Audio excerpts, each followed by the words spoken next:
अपनी स्क्रीन पर इन दो तस्वीरों को देखिए। एक तस्वीर महिला आईएएस की है और दूसरी तस्वीर महिला जज की है। महिला आईएएस का नाम है दुर्गा शक्ति नागपाल, जो कि देवी पाटन मंडल की आयुक्त हैं, और महिला जज का नाम है शबीना खान, जो कि गोंडा की सिविल जज हैं, सीनियर डिवीजन।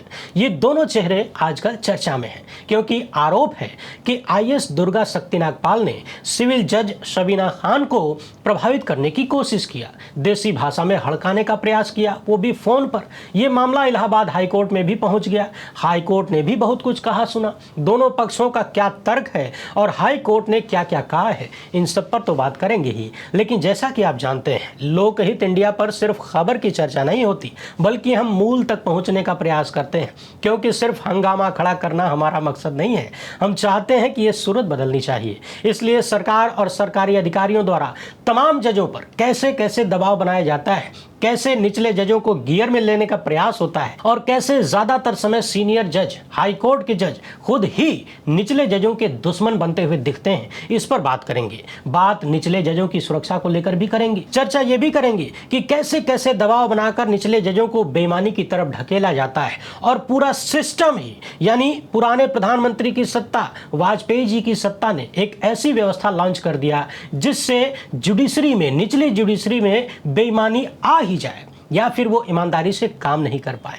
इन संबंध में देश के कई राज्यों के निचले जजों ने व्यक्तिगत बातचीत में मुझे बहुत कुछ बताया है, और कुछ बातें हमने पहले आपको बताया भी था, कुछ की चर्चा आज कर लेते हैं। इस ताजा घटना के बहाने कई और उदाहरणों को याद करेंगे कि निचले जजों को कैसे कैसे दबाव में लाया जाता है और कैसे उनके अपने सीनियर ही बेवफाई करते हैं। निचले जजों की सुरक्षा का संकट कितना बड़ा है, आप सोच भी नहीं सकते। अभी आईएएस दुर्गा नागपाल पर जो करने का आरोप लगा है, ये एक दिन की बात नहीं है, ये हर दिन होता है, हर घंटे होता है, मगर ज्यादातर बात बाहर आती ही नहीं है, क्योंकि निचले जजों को यह भरोसा ही नहीं होता कि उन्हीं का सिस्टम उनके साथ खड़ा होगा या सत्ता के झूले का आनंद लेगा। तो निचली जुडिशरी में फैली और फैलाई गई इस बीमारी पर विस्तृत चर्चा करने से पहले आप सभी से एक छोटी सी अपील है। पहली बार है तो चैनल को सब्सक्राइब करके घंटी बजा दीजिए टन से। यही नीचे सब्सक्राइब का बटन है, ये काम बहुत जरूरी है, और सब्सक्राइब करने के बाद ऑल पे क्लिक करना भी जरूरी होता है। आप जानते हैं कि हम किसी धन्ना सेठ या राजनीतिक दल के दम पर नहीं चलते, तभी खुलकर आपके मुद्दों पर बात हो पाती है, आपके हक की बात हो पाती है। हमारा काम पसंद आता हो तो इस क्यूआर कोड या फिर मोबाइल नंबर का प्रयोग करते हुए जो भी हो सके आर्थिक सहयोग भेजने का प्रयास जरूर करें। और हाँ, फेसबुक पर है तो वहां भी फॉलो या सब्सक्राइब कर लीजिए। जज को कथित रूप से हड़काने का जो ताजा मामला सामने आया है वो उत्तर प्रदेश के गोंडा का है। यहाँ एक जमीन का केस है जो कि 1997 से चल रहा है, यानी लगभग 30 साल होने वाले हैं। इस जमीन पर सरकार का दावा है कि वो सरकारी उपयोग के लिए रिजर्व थी, जबकि वहां ज्योति विद्या मंदिर स्कूल बना हुआ है। 15 जुलाई 2026 को गोंडा की सिविल जज शबीना खान, जो कि छुट्टी पर थी, इसी दौरान देवी पाटन मंडल की कमिश्नर आईएएस दुर्गा शक्ति नागपाल ने उन्हें फोन किया। जज के आरोपों के मुताबिक आईएएस दुर्गा ने कहा कि वो लंबित केस पर बात करना चाहती हैं, और यह भी पूछा कि जज कब तक छुट्टी पर रहेंगी, कब वापस आएंगी। इस पर जज ने जवाब दिया कि लंबित केस पर फोन पे बात करना उचित नहीं है, सरकार को जो भी कहना है अपने वकील के जरिए अदालत में कहे। इसके बाद जज का आरोप है कि महिला आईएएस ने उनके व्यवहार पर सवाल उठाया और कहा कि वो हाईकोर्ट में शिकायत करेंगी तथा ये केस दूसरी अदालत में ट्रांसफर करवा सकती हैं। इसके बाद कहानी आगे बढ़ती है। 4 अगस्त 2026 को जज शबीना खान ने गोंडा के जिला जज को लिखित शिकायत दिया और पूरे फोन कॉल का ब्यौरा दिया, और खुद भी कह दिया कि इस केस को दूसरी अदालत में ट्रांसफर कर दीजिए, हम नहीं सुनना चाहते। दूसरी तरफ आईएएस दुर्गा शक्ति नागपाल ने फोन करने की बात तो कबूला कि हाँ, मैंने जज को फोन किया था, लेकिन इनका कहना है कि उन्होंने केस की मेरिट पर चर्चा नहीं की थी, केवल ये पूछा था कि जज छुट्टी से कब लौटेंगी, क्योंकि केस जल्दी ही लगा था। अब सवाल यह है कि अगर केस की मेरिट पर बात नहीं करनी थी तो फोन क्यों किया, और फिर एक पार्टी कब से जज को फोन करके पूछने लगी कि कब तक छुट्टी पर रहेंगे। क्या जज की छुट्टी के बारे में जानने का सिर्फ यही तरीका है कि जज को डायरेक्ट फोन करके एक पार्टी पूछे? इसके बाद आईएएस ने जज पर कठोर भाषा का इस्तेमाल करने का भी आरोप लगाया। इसी बीच ये केस दूसरे अदालत में ट्रांसफर किया जा चुका है, लेकिन 21 अगस्त 2026 को इलाहाबाद हाईकोर्ट के जस्टिस सैयद कमर हुसैन रिजवी ने कहा कि जज की शिकायत को नजरअंदाज नहीं किया जा सकता। हाईकोर्ट ने कहा कि फोन की कथित भाषा से पहली नजर में ऐसा लगता है कि प्रिसाइडिंग ऑफिसर को प्रभावित करने की कोशिश हुई, यानी जज को दबाव में लेने की कोशिश हुई। हाईकोर्ट ने कहा कि किसी भी लंबित मुकदमे में एक पक्ष का सीधे जज को फोन करना चौंकाने वाला है तथा निचले जजों को दबाव से बचाना हाईकोर्ट की जिम्मेदारी है। हाईकोर्ट ने यह भी कहा कि जज को शिकायत की धमकी देकर न्यायिक काम प्रभावित करने की कोशिश क्रिमिनल कंटेम्प्ट बन सकती है, इसलिए मामला अब क्रिमिनल कंटेम्प्ट देखने देखने वाली एप्रोप्रिएट बेंच के सामने भेजने का निर्देश दिया गया। यानी हाईकोर्ट को प्रथम दृष्टया ये दिखा कि आईएएस ने जज सबीना खान को फ़ोन किया और फ़ोन पर जो बातें कहा वो कहीं न कहीं दबाव बनाने जैसा लगता है। यहाँ आसान भाषा में आप ऐसे समझिए कि इस केस में सरकार एक पार्टी है और इस पार्टी का हिस्सा है आईएएस दुर्गा नागपाल। अब किसी केस की एक पार्टी जज को फ़ोन करके पूछे कि आप छुट्टी से कब लौटेंगी और कथित तौर पर धमकी दे कि हाईकोर्ट में शिकायत कर देंगे, केस ट्रांसफ़र करवा लेंगे, तो क्या ये न्यायपालिका की स्वतंत्रता पर सीधा हमला नजर नहीं आता? अब आपके मन में आ रहा होगा कि अगर ऐसा हुआ है तो एक आईएएस को इतनी सह कहां से मिलती है कि वो सिविल जज को ये धमकी दे कि आपकी शिकायत हम हाई कोर्ट में कर सकते हैं, केस ट्रांसफर करवा सकते हैं। क्योंकि सामान्यतः अगर हम सोचें तो केस ट्रांसफर करना संबंधित जिले के जिला जज के हाथ में है। हाई कोर्ट में शिकायत करेंगे तो वो भी न्यायपालिका का हिस्सा है। तो कथित रूप से गलत होने के बाद भी आईएएस को यह भरोसा कहां से हो गया कि जिला जज और हाई कोर्ट अपने सिविल जज की बात नहीं सुनेंगे, अपने जज का साथ नहीं देंगे, बल्कि एक आईएएस का साथ देंगे जो कि एक पार्टी है केस में, सरकार की तरफ से है। तो इसके मूल को समझिए। न्यायपालिका और सत्ता के बीच ये घटना बहुत आम हो चुकी है। याद करिए, पिछले दिनों मैंने एक वीडियो में विस्तार से बताया था कि कैसे जिला प्रशासन, आईएएस और आईपीएस हो या फिर अन्य अधिकारी, ये हाईकोर्ट जजों के साथ खूब मेलजोल रखने की कोशिश करते हैं। उन्हें तरह तरह से खुश करने का प्रयास भी किया जाता है और इसके मूल में होता है कि जिला स्तर के जजों को यह दिखाया जा सके कि अगर आप हमारी बात नहीं मानेंगे, हमारे अनुसार काम नहीं करेंगे, हमारे खिलाफ कोई कठोर आदेश देंगे, तो देखिए आपके ऊपर वाले जजों से हमारा संबंध है, हमारे साथ उठना बैठना है। हाईकोर्ट से जो इंस्पेक्टिंग जज आते हैं उनसे भी हमारा मेलजोल है, इसलिए हमारे खिलाफ जाना आपके खिलाफ जा सकता है, यानी आप ही का नुकसान होगा। और कई बार ऐसा होता भी है कि जिला प्रशासन के अधिकारी, सरकार के अधिकारी ऊपरी जजों से संबंध का दुरुपयोग करते हुए निचली जुडिशरी के अधिकारियों को दबाव में लेने का प्रयास करते हैं, काम करते हैं। इसका बड़ा प्रभाव निचले जजों के एसीआर पर भी होता है। उनका रिकॉर्ड खराब करने की धमकी दी जाती है, खराब कर भी दिया जाता है, उनके खिलाफ फर्जी शिकायतें करवा के दबाव में लाने का प्रयास किया जाता है। और सबसे चिंताजनक बात यह है कि निचले जजों को यह भरोसा नहीं मिल पाता कि उनके सीनियर इंस्पेक्टिंग जज या हाईकोर्ट के जज उनके साथ खड़े होंगे या फिर नहीं। इसके कारण तमाम निचले जज निराश हो जाते हैं। देश भर की जुडिशरी से मुझे जो रिपोर्ट मिलती है उसका ईमानदार एनालिसिस ये है कि निचले जज आज भी बहुत ज्यादा ईमानदारी से काम करना चाहते हैं। वो जनता के साथ न्याय करना चाहते हैं, त्वरित न्याय करना चाहते हैं, लेकिन सरकारी पक्ष का दबाव और उस दबाव के विरुद्ध न्यायपालिका का पूरा साथ न मिल पाना उन्हें कमजोर करता है। और इन सब का फाइनली नुकसान देश की जनता को यानी आपको भुगतना पड़ता है। निचली अदालत में काम करने वाले और तमाम रिटायर्ड जजों ने बताया कि वो पूरी ईमानदारी से, तटस्थता के साथ कठोर फैसले और आदेश करना चाहते हैं, चाहे भले सत्ता के खिलाफ जाना हो। जनता को न्याय देना चाहते हैं, लेकिन हायर जुडिशरी ये भरोसा तो दे कि सत्ता और सत्ता के अधिकारियों से टकराने पर उल्टे बांस बरेली को नहीं होगा। अब सबसे पहले आप लोग निचले जजों की समस्याएं सुन लीजिए कम शब्दों में। इसके बाद ऐसे कई उदाहरण आपको बताऊंगा जब जजों को खुलेआम टॉर्चर करने, परेशान करने और डराने धमकाने की कोशिश की गई, हमले तक हुए ऑफिस में घुस के, और यहां तक की हत्या भी हो गई।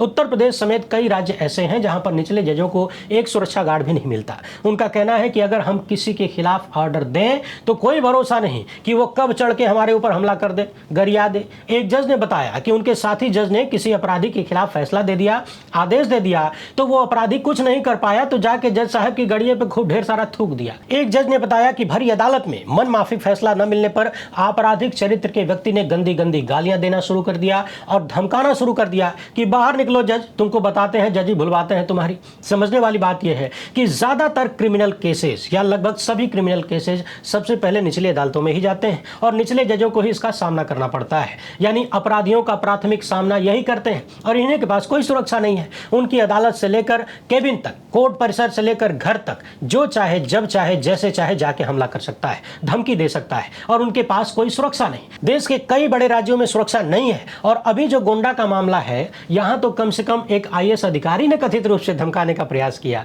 कई मजिस्ट्रेट ने मुझे बताया कि थानेदार तक धमकाने का प्रयास करता है, बात नहीं सुनता। और तो और मांगने पर अगर किसी जज को, निचले जज को संबंधित थाने से सुरक्षा मिल भी जाए तो वो सुरक्षा कर्मी पुलिस और सरकार का जासूस ज्यादा बन जाता है, सुरक्षा कर्मी कम रह जाता है। जज क्या कर रहे हैं, किससे मिल रहे हैं, क्या बात हो रही है। अब आप सोचिए कि जिस सरकार के खिलाफ, जिस सरकारी सिस्टम के खिलाफ ज्यादातर मामले अदालतों में जाते हैं, अगर उन्हीं का आदमी जज के आगे पीछे 24 घंटे मंडरा रहा है और उन्हीं के भरोसे उनकी जान की सुरक्षा भी होगी, तो ये कहां तक सही है? सवाल है कि क्या जुडिशरी अपने अधिकारियों की सुरक्षा के लिए अपनी अलग सुरक्षा व्यवस्था नहीं बना सकती? हाल ही में चीफ जस्टिस सूर्यकांत ने लगभग 50,000 करोड़ रुपया सरकार से मांगा इंफ्रास्ट्रक्चर के लिए। सवाल है कि क्या बिल्डिंगों से न्याय मिलेगा? क्या सिर्फ इंफ्रास्ट्रक्चर से न्याय मिल सकता है? ये बहुत जरूरी है, लेकिन प्राथमिक जरूरत है कि न्याय होना चाहिए, और इसके लिए जरूरी है निचले जजों को अपने और अपने परिवार की सुरक्षा का भरोसा। सरकारी दबाव आए तो हायर जुडिशरी का भरोसा। अब तक कम से कम निचली अदालतों के 50 से भी ज्यादा जजों ने मुझे अपनी आप बीती सुनाया है, बताया कि कैसे उन्हीं के सिस्टम ने उन्हीं की जिंदगी को बर्बाद किया, और सिर्फ उनकी ईमानदारी के कारण कईयों को लंबी लड़ाई के बाद ऊपरी अदालतों से न्याय भी मिला। कईयों को न्याय मिला लेकिन क्रियान्वयन नहीं हुआ आदेशों का। कई लोग सुप्रीम कोर्ट तक जाके टिक नहीं पाए क्योंकि उनके पास बड़े बड़े वकीलों को देने के लिए लाखों की फीस नहीं होती, और सुप्रीम कोर्ट में भी अगर बड़े चेहरे ना हो वकील के रूप में तो तारीख पे तारीख वाला खेला चलता है। सवाल है कि क्या माननीय सुप्रीम कोर्ट इस बारे में कोई पहल नहीं कर सकता कि देश भर में जुडिशरी के पास अपने अधिकारियों की सुरक्षा के लिए उनकी अपनी सिक्योरिटी फोर्स हो, जिसका सरकार से कोई लेना देना ना हो, जो सरकार के दबाव में ना हो, सरकार किसी तरीके से उनको लाभ या हानि न पहुंचा सकती हो। हमारे सूत्र ने बताया कि यूपी में ही काम कर चुकी एक महिला एडीजे एक सरकारी अधिकारी के खिलाफ, बड़े अधिकारी के खिलाफ कंटेम्प्ट भेज रही थी, लेकिन सेशन जज ने विरोध कर दिया क्योंकि सेशन जज सत्ता के अफसरों से गहराई से जुड़े हुए थे। उम्मीद है आप समझ गए होंगे कैसे जुड़े होंगे।